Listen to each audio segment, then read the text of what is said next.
सिद्धि की शादी के बाद वो ससुराल चली जाती है। पीछे रह जाती है भाभी रानी। सिद्धि के ससुराल जाते ही भाभी कहती है, अरे वाह जी वाह, सारे कपड़े मेरे। हाय रे पैंट, अरे वाह वाह, मजा आ जाएगा।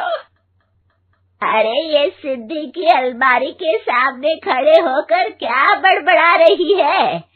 जा जाकर देख मेहमानों को विदाई की मिठाई मिली कि नहीं। अब हाँ माँ जी, क्यों नहीं, लेकिन पहले कपड़े तो बदल लूं। अब रानी आ जाती है सिद्धि के उन कपड़ों में जो वो ससुराल जाने से पहले घर छोड़ जाती है। अरे रानी, कुछ दिन रुक जाती। अरे ये तो सिद्धि बिटिया को मैंने ही दिया था, बड़ा ही फबता था उस पर, तुझ पर तो कुछ खास नहीं लग रहा। अब वो ना मेरे सारे कपड़े गीले थे तो सोचा पहन लूं। वैसे भी सिद्धि को कौन सा दिन पुराने आउटडेटेड कपड़ों को पहनना है। वैसे भी ये सूट तो मैंने तभी पहना था, वैसे खास है भी नहीं ये। हाँ ठीक है, लेकिन ना मेरी सिद्धि पर तो जमता था। सारे मेहमान चले जाते हैं और सिद्धि ससुराल से मायके पहली बार आती है।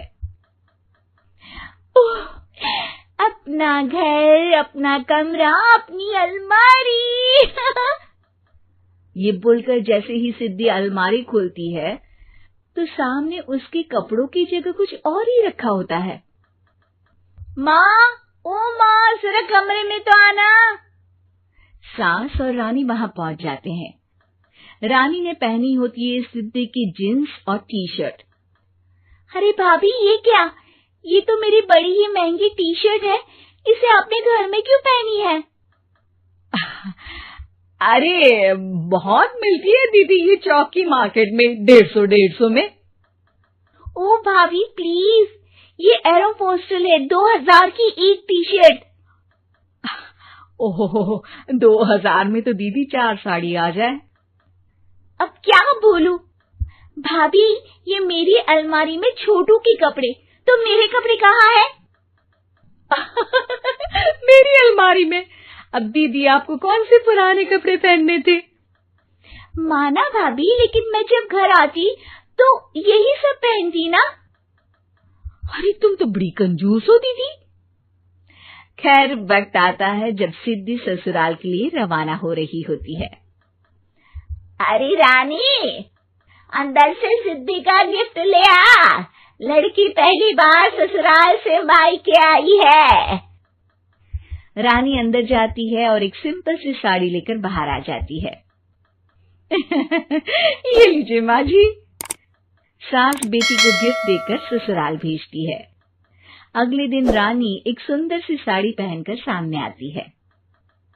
अरे रानी, ये तो वो साड़ी है जो मैंने सिद्धि को देने के लिए दी थी जब वो ससुराल ले जाती, लेकिन ये तूने कैसे पहन ली?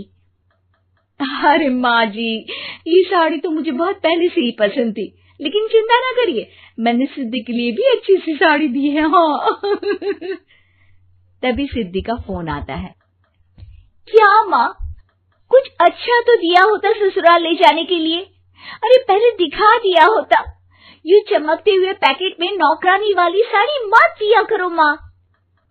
अरे बेटे, वो तेरी भाभी ने ना गलती से उससे पैकेट बदल गया। हाँ, मैं कल ही तेरे भाई के हाथ से तेरा वाला पैकेट भेज दूंगी। अरे रहने दो माँ, आई एम श्योर भाभी ने अभी वही साड़ी पहनी होगी जो तुमने मेरे लिए रखी थी। तुम तो समझ नहीं पाई उनको। खैर छोड़ो, मैं ज्यादा बोलती अच्छी नहीं लगती, रहने दो, आपको उन्हीं के साथ रहना है, फिर बात करेंगे। सास को रानी पर गुस्सा आ जाता है। वो उसके कमरे में जाती है जहाँ वो शादी का एल्बम देख रही होती है। रानी, मार्केट जाकर एक ऐसी ही साड़ी लेकर आ, कल प्रतीक जाकर सिद्धि के घर दे आएगा। अरे क्यों माँ जी, कितनी साड़ी देनी है दीदी को? यहाँ कोई सेल लगी है क्या? अरे चुप कर, मेरे बेटी के हिस्से की साड़ी खुद पहन ली, अब ज्यादा ज्ञान बांट रही है। एक दिन सिद्धि का फोन आता है। माँ, मेरी सास ने आप सबको खाने पर बुलाया है। सारे लोग सिद्धि के ससुराल पहुंचते हैं। खाना खाकर वो लोग निकल रहे होते हैं कि सिद्धि की सास सभी को गिफ्ट देती है। अरे बहन जी, बेटी के घर का खाना खा लिया, यही बहुत है, जो आप ऊपर से गिफ्ट भी दे रही है। अरे बहन जी, आप भी कहाँ इन बातों पर विश्वास कर रही हैं। सास सभी को गिफ्ट देती है, लेकिन रानी को जो साड़ी देती है वो अजीब सी हरे रंग की, लाल रंग के बड़ी छाप वाली होती है। अरे छी, ये कौन पहनेगा? सासू माँ को तो जरी वाली इतनी सुंदर, और मेरे लिए ये नौकरानी वाली। अरे भाभी, दरअसल मैं जब भी घर आती थी, आप वापसी में ऐसी ही साड़ी देती थी ना, तो माँ ने सोचा कि आपको आपकी पसंद की ही साड़ी क्यों ना दी जाए।